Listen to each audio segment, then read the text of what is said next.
We've got a lot to pack in today. Today's a special day, and today we're honoring obviously the dads, and today we're honoring the grandparents and the men in the room, the grandpas, the men in the room.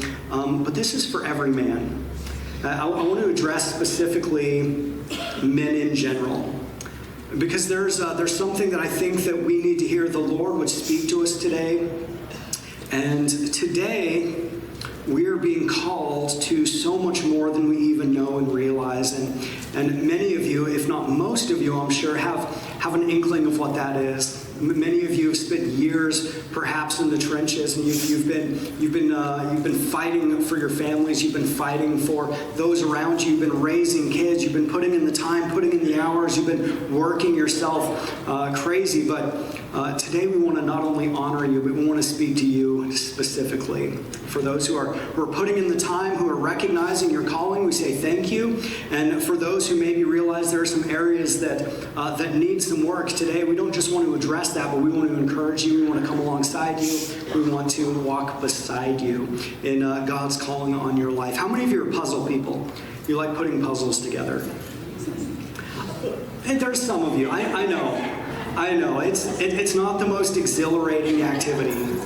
It isn't. Maybe there are things that are more fast-paced to keep your interest a little bit better, but there's something about a puzzle that just brings out God-given focus that we have. Maybe we have to try to channel that focus into making sure all the pieces are in the right place. It's interesting. There was a puzzle I was putting together not that long ago, and I had a friend come over and say, you're coming along really well there. How long has this taken you? And I said, you know how long this has taken me? It's taken me 2 years. And they said, 2 years? You've been working on this for 2 years? How has this taken you 2 years? I said, listen, I don't want to brag or anything, but the box says 5 to 7 years. 5 to 7 years. I'm just kidding. That didn't actually happen. My wife Stephanie was looking at me and said, when did this happen? When did this happen? But in all honesty, the most frustrating thing about putting puzzles together, I bring that up for a reason, it's not just for nothing. The most frustrating thing about putting a puzzle together, maybe you've gotten one from a yard sale or an auction or something where it was a pre-owned puzzle, right? And you're going through, and there's always that thought in the back of your mind, I really, really hope, all 500 or all 1,000 pieces are here. Because there's nothing worse than getting to the end of the puzzle and realizing there's a piece missing. Realizing that you could have the entire picture, but there's just that one piece or maybe two pieces that are missing. And you think the whole time, okay, 1, 2, 3, 4. Okay, I've got a few pieces left. Okay, I think we might make it. And it's a great feeling when you get all the pieces together. You have the picture. You have what you've been working for. You have the fruit of your labor on display right before you. But there are those moments when there is that piece that's missing.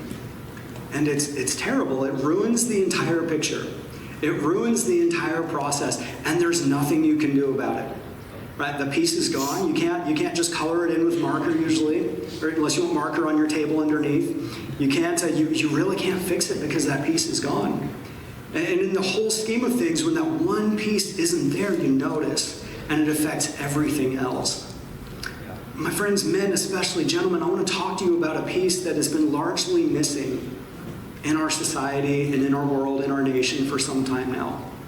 A piece that is integral to the entire civilization that we are in, integral to God's design for the world that we live in, and there's a piece that we've come to realize is missing. Something that the rest of the world is looking desperately for, and yet there's this glaring lack, there's this glaring hole where there's something so important and so vital that's supposed to be. And today we want to talk about what that piece is, and that's fatherhood, and that's manhood. And today is Father's Day, and we celebrate the dads. We hand out cards, we grill stuff, right? How many of you guys are going to grill something today? How many of you are going to take the day off from grilling and just eat something else entirely? Maybe a microwaved Hot Pocket or a trip to Cracker Barrel. Tom, I saw that hand over there. Right, but today we celebrate all the things, and it's kind of cliche to say these are dad things, these are dad things. It's either grilling or World War II history. It's got to be one of the two. Right, but there's, beyond the cliche, there's a lot of truth to that. It's not just stereotypical, but we're wired a certain way as men. But today I want to do something different. We obviously want to celebrate and honor what the fathers in the room have done and who they are. But more importantly, I want to talk to us gentlemen about what we are created to do and who we are created to be. Now, ladies, don't zone out. Don't zone out, because this is applicable. This is a very, very important direction we're going. But today I specifically want to call the men's attention to what the Word of God is calling us to. The crisis that we have in our country, and you don't have to look far to find it. You can look out your front door, or you can scroll on social media, you can look at the news, but we see this culture that seems to be imploding in so many ways, in so many areas. And I would propose to you today, the reason for that is not a political reason, it's not a cultural reason, but this is a spiritual reason. And the fact is, our enemy is not flesh and blood, our enemy is spirit. Our enemy is the devil. Our enemy is the one who seeks to steal, kill, and destroy, who wants your soul and works tirelessly to get it. He wants you dead. He wants you gone. He wants you out of the way, especially the men. He comes especially after the men. Why? Because God has designed the men to lead the family, to lead the home, to lead our societies and civilizations. And if you can cut the head off the snake, the rest of the body falls with it. And he knows that. We can take shots at our enemy all day long, and we can mock him, and we can listen, he knows what he's doing. And he's very crafty, and he's been around much longer than we have. And it's no accident that he does the most effective things that he can. And listen, we may feel bold sometimes. We may feel like we could stand up to the devil ourselves. But listen, my friends, on our own, we don't stand a chance. That's right. But when we walk in the power of God, when we walk according to His word and His design, that is when we stand the greatest chance, and we are a threat. Men, we are a threat to the kingdom of darkness. Something that's vital to the survival of a healthy society, but we find is increasingly absent, just like that piece of my puzzle is manhood. And men across this country for a long time have been abandoning the post that God has assigned them to. I want us to turn today in our Bibles to Genesis chapter 2. And I want us to look at this verse, and I want us to see intention in what God is doing here. I want to see intention in God's design. And you may be familiar with this verse when God creates man and He places them in the garden. But there's part of this verse that often goes overlooked, and I want us to really zero in on today. Genesis chapter 2, verse 15 says this: "The Lord God placed the man in the Garden of Eden to tend and watch over it." Hard stop right there. Let's backtrack. Let's look at what was just said. We know that Adam was placed in the garden to tend the garden. We know that. We understand that. We hear that. All right, but this part, let's not gloss over this part today, because it says to tend and watch over it. He didn't just place Adam there as a spectator or as a passenger. All right, he placed him there as a guardian. The word that's actually used here is the Hebrew word shamar, and it means to guard, to protect, to keep watch, and to stand post. Listen, God didn't just give Adam a garden to enjoy for all the pretty colors and the wonderful things. Paradise, I have absolutely no doubt that the way the garden looked and the way paradise was beyond anything you and I have ever seen. It was beyond anything that you and I have even imagined. Why? Because this was before the curse. This was before sin was brought into the world. And everything at this point in time, everything was made perfect. Flawless. This beautiful garden wasn't given to Adam just to enjoy, but look what he did. God placed him there with a task. He put him at a post, and that was as a guardian to watch over it. Today in 2026, it's the men who are called to be the guardians of all that God has entrusted to us. Men, it's us who stand guard. It's the fathers who are called to stand guard over their homes and build strong families and raise up the next generation. It's grandfathers who are called to stand guard over their families and impart wisdom to their kids and to their grandkids. It's the men who are called to stand guard over their church and over their communities. This is a high calling, gentlemen, and this is an awesome responsibility. But listen, if we don't stand guard, our families, our communities, our nation, ultimately our civilization will fall to the ungodly and into perpetual ruin. And you might say today, that sounds dramatic. Pastor Darrell's being dramatic again. My friends, I'm not being dramatic. Right? History shows us over and over again that society will go the way of the men in that society. Men, God did not assign anyone else to your post. But listen, we have each been called to stand guard over that which God has entrusted to us. Not just to enjoy it, to stand guard, to watch over it, and to protect it. Shamar, the Hebrew word. We are guardians. I want us to look at 3 things today in the Bible that God has built into you as a man and as a guardian. There are 3 things I want us to zero in on today. All right, and this is your identity. This is my identity. This isn't just something that you do, but this is who you are. Listen to me. Your activity is not your identity. All right, we don't want to get those 2 things mixed up. What you're being called to do isn't because you're being given a task. It's because this is who you are. Gentlemen, this is who you are wired to be. This is who you are created to be. Have you ever tried to use something for a purpose other than its intended purpose? I have a drawer full of screwdrivers and crescent wrenches I've tried to use as a hammer over the years because I don't want to walk to the garage and get my hammer. And I've got to say, if I would just take the time to walk to the garage and get my hammer instead of using a wrench to pound nails into things, I'd get it done a lot faster and a lot more effectively, and I wouldn't go through crescent wrenches quite at the pace that I have in the past. Things are intended for a purpose, and when they are applied for that purpose, they get maximum result and maximum enjoyment. All right, men, this isn't just something we do, but this is who we are. First of all, we are providers. Second, we are protectors. And finally, we are leaders. This is who we are. This is your role, my friends. I want to look close at the provider. God made you to provide. He created you for this purpose. 1 Timothy chapter 5, verse 8. I'm going to rapid fire through some of these verses, but for the sake of time, I want us to just try to keep up.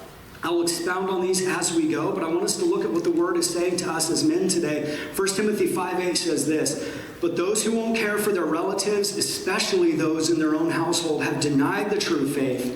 Such people are worse than unbelievers." So Paul is telling Timothy here, he's explaining the role of men. And Timothy, he's the pastor in the church at Ephesus, and Paul writes in this letter, and he's saying, listen, those who aren't caring for their families, those who are not providing for their families, they're just as bad as unbelievers. He says that they've denied the true faith. And so Paul's talking to the church. He's addressing believers. He's saying a man that won't provide, he's denied the faith. And he's talking to men in the church who call themselves Christians, but yet they refuse to provide for their families. You see, provision isn't optional. It's not a preference, but this is identity. Men, we are providers. This is who we are. But I want us to be very clear about something. I don't want us to get this backwards. Provision does not just mean a paycheck. Provision does not just mean financial support. Yes, that's part of it. Yes, that's important. But men, there's so much more we are called to provide for our families. And we're to provide for them emotionally. We're to give them emotional stability. We're to provide for them spiritually and give them a spiritual covering. We're to provide for them by giving them direction and showing our families where to go. That's all part of provision, is showing up. And it's interesting just in my lifetime to see the different generations and how they've taken on fatherhood and parenthood. And about a century ago, when our nation was in a hard time, it was very difficult to find a job. It was difficult for men to stay employed. And so in order to keep their family provided for and to take care of their families, they had to do whatever they could do. Right? Work was scarce. And so they developed kind of this culture of work is absolutely everything. And within a generation, there were men who were providing very well for their families financially. But when the finances become everything and the job takes them out of town and 7 days a week, they're gone. And 3 weeks a month, they're gone. 4 weeks a month, they're gone. Every day they're gone. Well, listen, there's a paycheck coming in, but that provision, the other provision that we were called to do is not happening. Right? When our children need to be cared for. And my dad, he grew up in a family. His dad was a very hard worker. My dad was adopted at the ripe age of a baby. And his dad, he provided very well for his family. He's an oil field man, and he worked all the time. And in the oil field, there's a saying, it's feast or famine, right? And so you're either making a lot of money, you're doing really well, or there's no work and you're doing nothing. When the oil's booming and things are good, the money's coming in. But when it's not, there's no job, there's no money. And so you learn to live, one, by taking every job you can get, and two, by stashing away every dime that you make that you're not having to spend on necessities. Right? But as a result, my dad grew up in a home where his dad was often gone. And he wasn't what you would call an absent father. He was very responsible and he was a hard worker. But there were so many areas that he was not there when his family was growing up and when his family needed him. And so my dad, he switched gears when he became a dad. He said, I will work far less, but I will be there for my family. And he was very present. But the money wasn't rolling in like with oil field jobs. And so there's a trade-off there. And with each generation, those priorities shift and those priorities change. But gentlemen, provision means both. It means not only do you take care of your family, give them what they need monetarily, but it's also spiritually and it's emotionally. It's being present. Listen, young dads in the room today, you're working hard for your family. You're doing all the great things. You're bringing home paychecks. But listen, if your employer lost you tomorrow, they would have your job filled by the end of the week. That's right. You are very replaceable. You might not think you are. You might be the very best person at what you do in your job, but listen, you are replaceable, and there's somebody right outside the door who can step in and fill your shoes if you weren't there. But your family only has one of you. And dads, you're irreplaceable. You are an integral part of that family. Right? Part of providing means showing up and being there and being present with your kids and with your family. Second, I want us to look at the protector aspect. We are called to be protectors. And I'm going to take a moment. I want us to camp on this one for just a few moments. But we are called, men, we are created to protect. And I would argue it all starts with the family. Here, a couple of weeks ago, we finished up our study on Wednesday nights of the book of Nehemiah. And I love the book of Nehemiah. It's a really fascinating story about a man who's a cupbearer to King Artaxerxes during the Persian Empire.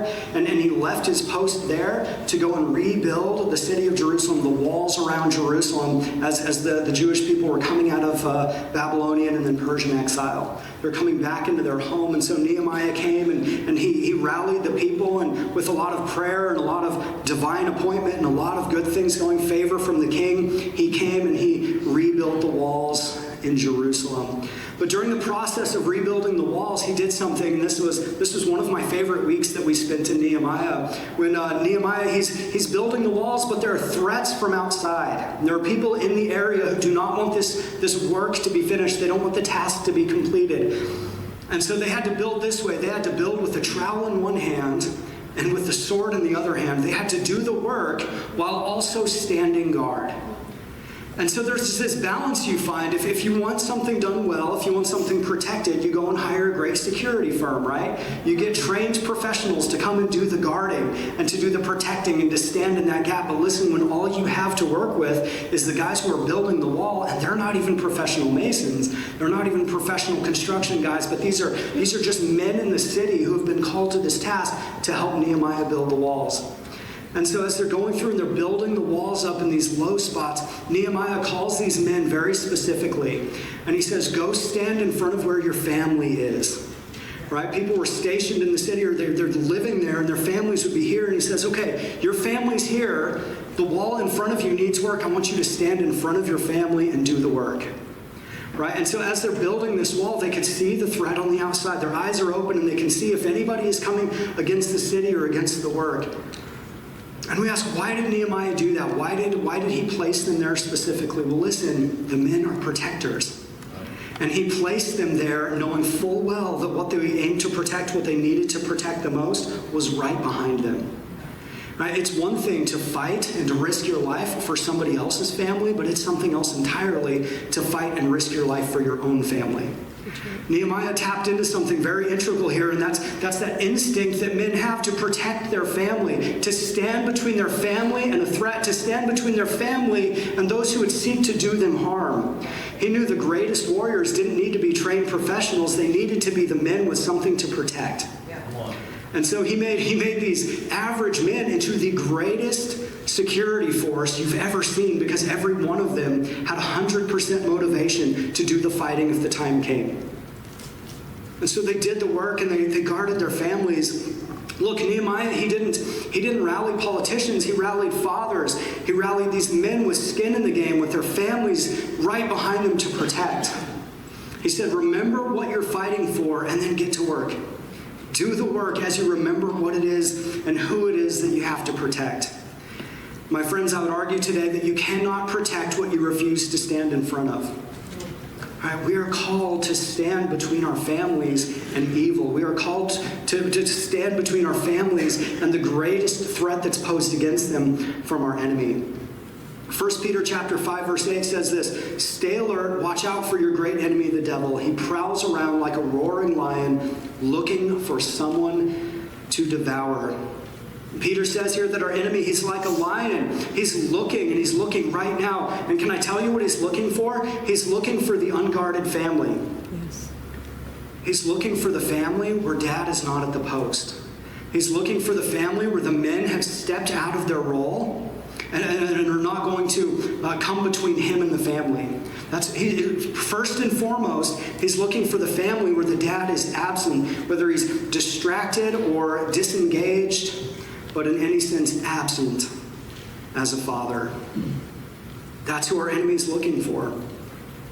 We can go all the way back. This message today started with Adam in the garden. God placed him there as the guardian, but I want us to look closely at Adam's failure. Right? We're not harping on Adam for the sake of harping on Adam today, but look, we just established that he had a job. He had a post. He had a task that he was given. And we find in Genesis 3 that Adam stepped away from his post, that he forfeited his responsibility. Genesis 3:6 says this, she, talking about the woman, talking about Eve, who is Adam's wife, she also gave some to her husband who was with her, and he ate it. Look at this, he was with her. Adam was standing right there when Eve was tempted and was deceived by the serpent. When Eve disobeyed God and ate the fruit that she was not to eat, her husband stood right there and watched her do it. And then he took it and took some himself. But see, Adam's sin, his greatest sin in this passage, wasn't necessarily that he ate it, but his greatest sin, his first sin, was that he was there. He heard the serpent, he watched the conversation, but he stood there silent while the enemy dismantled his family. Adam let his family be deceived. Adam let somebody come in and assume his role and determine the direction his family was going to be led. Guys, I don't want us to miss this. If you don't fill the role that God is calling you to, somebody else will. If you don't lead your family, if you don't lead your wives, if you don't lead your children, if you don't lead your grandchildren, if you don't lead those around you, listen, that position will be filled by somebody. And if God has called you to it and you step down, somebody else will step into that role. Right? And when the world steps into that role, they're not going to lead your family the direction that God wants them to go. And this is what happened with Adam. He forfeited his responsibility. He let his family fall into sin. He stood and was complacent and complicit while the serpent destroyed his family. He left his post. He had a job, he had a task, and he stepped down and he forfeited that responsibility. But listen, going even further, protecting your family is not just physical. It's spiritual. It's relational. Gentlemen, it's what we allow into our house. It's what we watch. It's what we stream. It's what conversations we let slide. Listen, what you tolerate becomes exactly what your kids will inherit. That's right. I'm going to say that again. What you tolerate becomes what your kids will inherit. So I want us to ask ourselves today, ask yourself, what are my kids, what are my grandkids inheriting? Proverbs 13:22 says, good people have left an inheritance to their grandchildren, but the sinner's wealth passes to the godly. I want us to take one more step back and look at an even bigger picture. Part of protecting means this. The godly man thinks past the here and now. He's not just living for today, but he's building something that is beyond himself. Something for his kids and something for his grandkids. See, the godly man, he's playing the long game.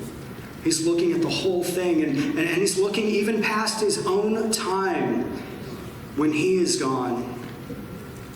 Men, we're called to protect our families. We're called to protect those around us. But what are we doing today to make sure that the ones that you love are cared for whenever you're gone? Let me put it this way. What kind of society, what kind of a world are you leaving to your kids and to your grandkids? What is the shape of the society that you are handing to your kids? When we see things that are going on in our society, and this is so easy for us as the church, we've slipped into this mode of complacency where things are going on around us, and we say, I don't want to get involved. That's not my problem. What's the saying? Not my monkey, not my circus, not my monkeys. Right? I don't know if anybody else says that. I don't actually even say that, but I've heard that. But we look around and we say, that's not my problem. I don't need to get involved. We don't need to be involved in the political process. The church should do church things and politics should do political things, and we should keep those things completely separate. Listen, church, we are not called to forfeit our responsibility to lead those around us just because it's uncomfortable, just because it's inconvenient. And the question we need to ask ourselves today is, do we like the shape that the world's in? And do we want to hand that world, or worse, to our kids and to our grandkids? Or are we going to be the kind of man who stands for what's right, who stands for what's good, and says, no, I don't accept that. This isn't the way it has to be. I want to hand something better to my kids. I want my grandkids to live in a better world than I live in.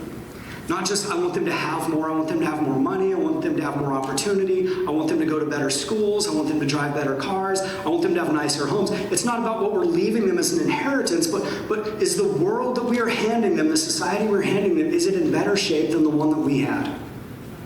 Or is it going to be worse?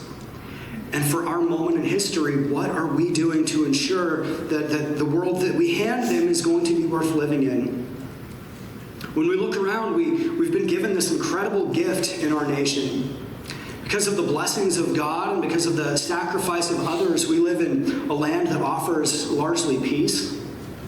Look around the world. We live in a very comparatively peaceful place. We live in a land that offers opportunity.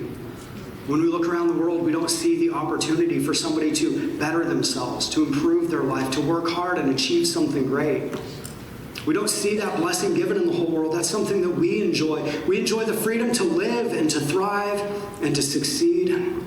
My friends, we're here today. You and I are in this room today because we've been given the freedom to worship Jesus without fear of death or persecution. That's right. You realize in most countries, what we're doing today is illegal. The things that I'm saying to you today are illegal. The things in this book, the eternal Word of God, in most countries around the world are illegal. And even in what we would call a free society, these things are becoming more and more illegal as they're painted with phrases like hate speech. You can't use hate speech or you will go to jail. Even places that are Western thinking and more in a free society as we would think of them, largely are oppressing believers for the things that we are doing here today and here in this room this morning. Most countries around the world don't offer the things that we have, but here in America, here where we live, we've been blessed to enjoy all of these freedoms. And yet for the last several decades in our nation, there's been a massive effort to take away or to largely restrict even those things. There's been a massive effort to take these freedoms and take these things away from you and I. Today we have the freedom to shape our families and to build our homes and to build our home to lead our churches. Men, as a protector, are you willing to stand and push back against a society that would strip some of God's greatest blessings away from your family and away from the next generation? Are we going to be the kind of men who stop saying, I don't want to get involved, and who instead will stand in the gap to make sure that our children can worship Jesus without being persecuted, to make sure that our grandchildren can come in a service like this and raise their hand and stand in the presence of God with other believers without wondering if they're going to jail or going to be executed? Are we the kind of men who are going to make sure that they still have those things even when we're gone? Because, my friends, that's the kind of protector we are called to be. And listen, this isn't a political topic. This isn't a political direction, right? We have this way of thinking. If anything is mentioned from a government or state standpoint, it's political. Listen, this isn't political. Matthew 5:13 tells us this, that we are the salt of the earth. And salt isn't just meant to add flavor to bland foods. And guys, we're not called to be salty. Got a courtesy chuckle, I appreciate that. Listen, salt is a natural preservative. Before it flavors everything, and my blood pressure will tell you I love salt so much. I love salt. But listen, it's not just called to bring flavor, but it's a natural preservative. This is nature's way of preserving things and making things last, even before we had all of our not so natural preservatives that we enjoy today. We are called salt because our job is to preserve the godliness in our society. And watch this, to slow its decay. As we are called salt, we are called to slow the decay of our society in real time. That's why we're here. That's why we've been called for such a time as this. Amen. In this country, in this civilization, in this hour, we are called to slow the decay and the erosion of godliness in our society. Men, we aren't just called to protect ourselves and our families, but you are called to preserve our society, to protect it from a rot that would keep your kids from inheriting it. And look, we don't get to be passive on this one. Because Jesus continues in that same verse, Matthew 5:13, he says, "You are the salt of the earth, but what good is salt if it has lost its flavor? Can you make it salty again? It will be thrown out and trampled underfoot as worthless." Saying, look, this is your purpose, and if we're not achieving our purpose, then what good are we even doing? Guys, this is who we are. Finally, God made us a leader. Men, God made you as a leader. Joshua 24:15, Joshua says something that we have learned to quote over the years. He says, "But for me and my house, or but for me and my family, we will serve the Lord."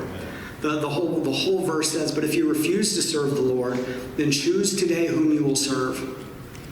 Would you prefer the gods of your ancestors?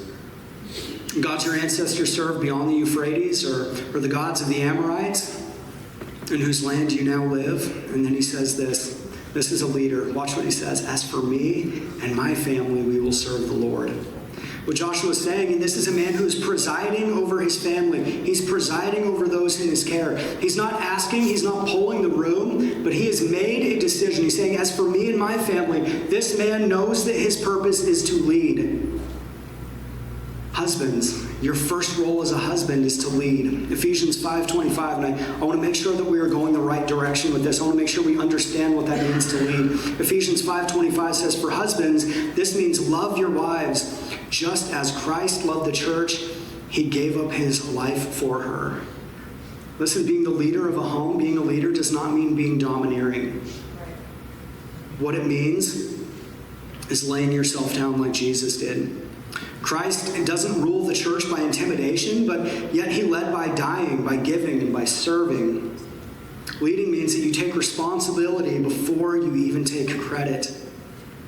A man who presides over his home is a man who says, whatever happens here, I own it. The wins and the losses, I am ultimately responsible. The buck stops with me.